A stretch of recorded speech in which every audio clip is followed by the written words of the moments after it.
Haji, silakan.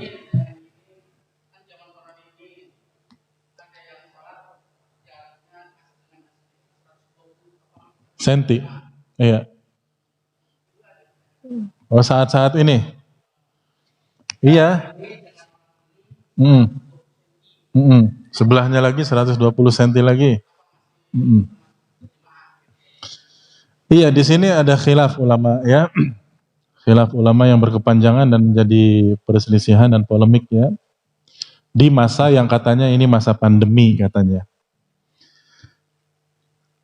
Ulama yang memang tentu fatwa ulama itu berdasarkan kabar yang masuk kepada mereka. Karena kabar yang masuk kepada mereka memang saat ini masa pandemi COVID-19. Dan penularannya menurut yang sampai kepada para ulama juga sangat-sangat kuat. Walaupun ini sendiri ahli kesehatan berselisih ya sekali lagi. Tapi taruhlah memang kalau memang benar seperti itu, wabah ya, pandemi yang memang penyakitnya menular secara ilmu kedokteran dan harus diwaspadai, maka ada fatwa ulama seperti itu demi maslahat. Supaya apa? Jamaah tetap diadakan tapi dengan jarak. Ini satu fatwa. Dan fatwa bukan dalil. Fatwa itu bukan apa? Dalil. Karena fatwa juga berdasar pada dalil. Terkadang yang dijadikan fatwa itu dalil-dalil yang berasal dari dalil-dalil yang juga ya ini tidak bisa dijadikan acuan. Karena masalahnya ada fatwa yang lain yang mengatakan hukum asal berjamaah itu adalah harus lurus dan rapat. Dan hukum asal ini juga terbagi menjadi dua. Yang pertama adalah wajib, artinya kalau sholat jamaah tidak lurus, tidak rapat sengaja, berarti para jamaah berdosa walaupun sholatnya sah. Dan pendapat yang kedua, bahkan lurus dan rapatnya shaf dalam sholat berjamaah itu adalah syarat sahnya sholat berjamaah. Ini lebih kuat lagi. Syarat sahnya sholat berjamaah. Jadi kalau jamaah tidak lurus dan tidak rapat, apalagi sampai yang seperti dalam kondisi sekarang direnggang-renggangkan, ya berarti otomatis menurut pendapat ulama yang mengatakan tidak sah, hukumnya tidak sah dan dianggap seperti sholat sendiri-sendiri. Dan itu yang difatwakan oleh banyak para ulama juga. Nah, permasalahannya sekarang ya seperti ini. Ya, katakanlah di zaman seperti ini, zaman wabah ya, Covid segala macam ya. Berarti di sini ada minimalnya tiga pendapat ulama. Yang pertama yang mengatakan boleh tidak rapat atau bukan boleh ya, hanya sekedar makruh, ini pendapat para fuqaha. Jadi yang namanya lurus dan rapat dalam jamaah itu tidak wajib, tidak juga syarat, tapi sekedar ya ini sunnah saja. Berarti kalau orang nggak rapat, nggak lurus, ya cuma makruh saja. Berarti boleh sholat jamaah dengan jarak-jarak kayak baris per baris seperti itu boleh. Ini menurut fatwa yang pertama. Menurut fatwa yang kedua yang mengatakan haram, tapi sholatnya tetap sah, karena ini kondisi darurat dan ini kondisi wabah, maka menjadi boleh karena darurat. Dan berdasarkan fatwa yang ketiga yang mengatakan syarat sahnya jamaah itu harus lurus dan rapat, berarti sebaiknya dia sholat di rumah. Dan tidak perlu berjamaah di mana? Di masjid. Karena di rumah dia bisa sholat jamaah dengan siapanya? Keluarganya. Dengan tetap lurus dan rapat. Karena tidak dikhawatirkan ada apa? Virus katanya. Padahal mungkin juga sekeluarga sudah kena corona semua juga, wallahu alam. Ya. Nah itulah. Ya, wallahu alam, ana pribadi lebih cenderung kepada yang ketiga. Ya, bahwasannya yang namanya berjamaah itu syarat sahnya harus lurus dan apa? Rapat. Kalau tidak bisa, ya maka sebaiknya jangan ke masjid. Sholat di mana? Di rumah. Baik dia sholat bersama keluarganya tetap lurus dan rapat atau sholat sendiri. Ya, karena begitu banyak hadis yang mengatakan sawu sufufakum. Fa inna taswiyatus sufufi min iqamatis shalah. Luruskan dan rapatkan shaf kalian.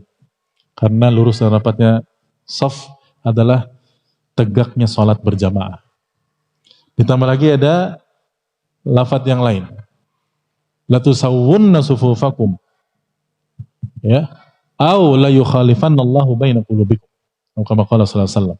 Kalian luruskan dan rapatkan shaf kalian, atau kalau tidak, kata Nabi, pasti Allah akan jadikan perselisihan pada hati-hati kalian kalau kalian tidak lurus dan rapat. Ini menunjukkan apa? Wajib, bahkan syarat sahnya salat jamaah itu harus apa? Harus lurus dan rapat. Dan Nabi tidak membedakan.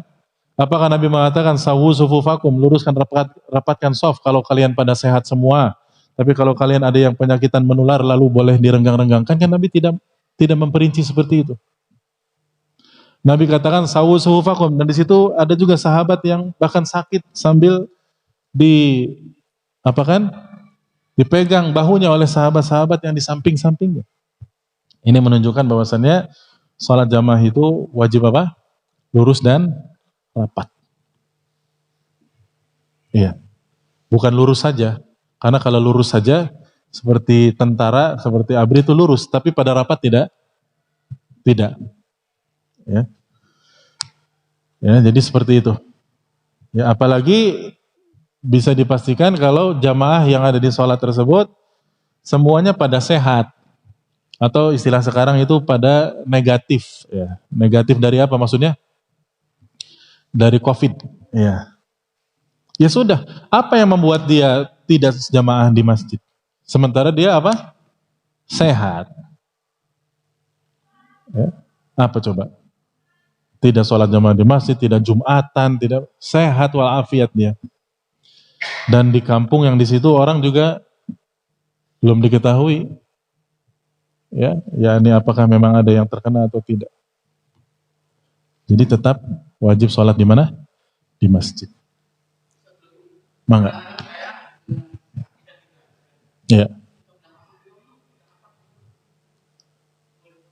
Gimana Pak? Iya.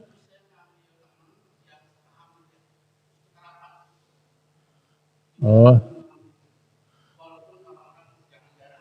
iya.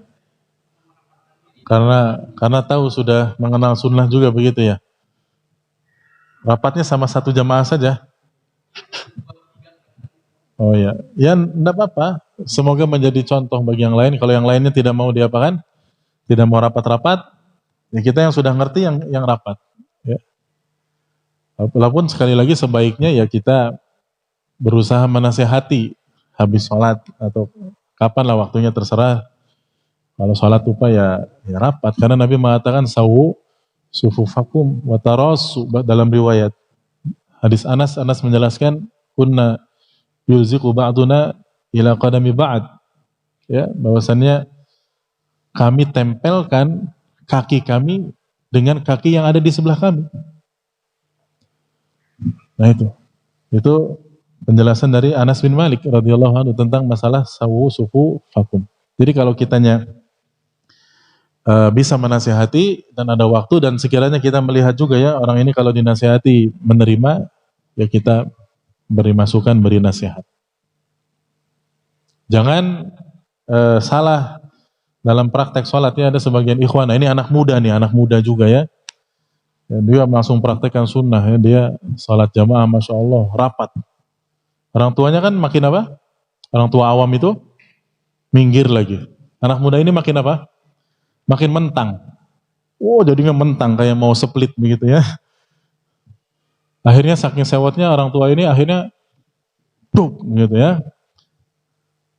Ini kakinya nggak mau diem katanya. Ya, fitnah. Jadi kalau sekiranya kita tempelkan tidak mau ya sudah. Tapi sebaiknya diberi masukan dan nasihat seperti itu. Dan kitanya kalau yang sudah paham ya kita merapatkan karena sudah paham. Semoga menjadi apa? Contoh bagi yang lain yang tidak paham. Apalagi jamaahnya di masjid tersebut membawa sajadah masing-masing. Udah gitu sajadahnya sajadah Turki lagi. Ya, sajadah hampir karpet. Jadi satu orang kayak Aladin sendiri ya. Mentang. Lalu kalau ada orang naik ke sajadahnya, ini sajadah saya, itu kan sajadah kamu. Ya. Nah, enggak benar. Ya. Boleh Pak, enggak apa-apa. Insyaallah. Ada lagi yang lainnya?